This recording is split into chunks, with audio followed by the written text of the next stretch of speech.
Palakkad Manappuram group സ്ഥാപനത്തിൽ നിന്ന് 20 കോടി രൂപ തട്ടിയതിൽ പ്രതി ധന്യമോഹന്റെ സ്വത്തുക്കൾ ഇ.ഡി. കണ്ടുകെട്ടും. ആഡംബര കാറുകളും വീടും നിക്ഷേപങ്ങളും അടക്കമുള്ള സ്വത്തുക്കളാണ് കണ്ടുകെട്ടുക.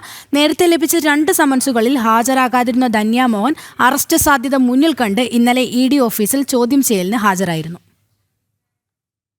മണപ്പുറം ഗ്രൂപ്പിന്റെ സഹസ്ഥാപനമായ Valappad Manappuram comtech and consultant ലിമിറ്റഡിൽ നിന്ന് 19.94 കോടി രൂപയായിരുന്നു അസിസ്റ്റന്റ് ജനറൽ മാനേജറും IT ഹെഡുമായ ധന്യമോഹൻ തട്ടിയെടുത്തത്. വലപ്പാട് ആഡംബര വീട് വാങ്ങാനും ഓൺലൈൻ ട്രേഡിങ്ങിനുമായിരുന്നു തട്ടിയെടുത്ത പണം വിനിയോഗിച്ചത്. റിയൽ എസ്റ്റേറ്റിലും പണം മുടക്കിയിരുന്നു. പോലീസ് അന്വേഷണം നടക്കുന്നതിനിടെയാണ് കൊല്ലം സ്വദേശിനിയായ ധന്യ കീഴടങ്ങുന്നത്. ക്രൈംബ്രാഞ്ച് അന്വേഷണത്തിനൊപ്പമാണ് ഇഡിയും ECIയെ രജിസ്റ്റർ ചെയ്ത് അന്വേഷണം ആരംഭിച്ചിരുന്നത്. നേരത്തെ ലഭിച്ച 2 സമൻസുകളിൽ ഹാജരാകാതിരുന്ന ധന്യമോഹൻ അറസ്റ്റ് ഭയന്ന് തിങ്കളാഴ്ച കൊച്ചി ഇഡി ഓഫീസിൽ ചോദ്യം ചെയ്യലിന് ഹാജരാവുകയായിരുന്നു.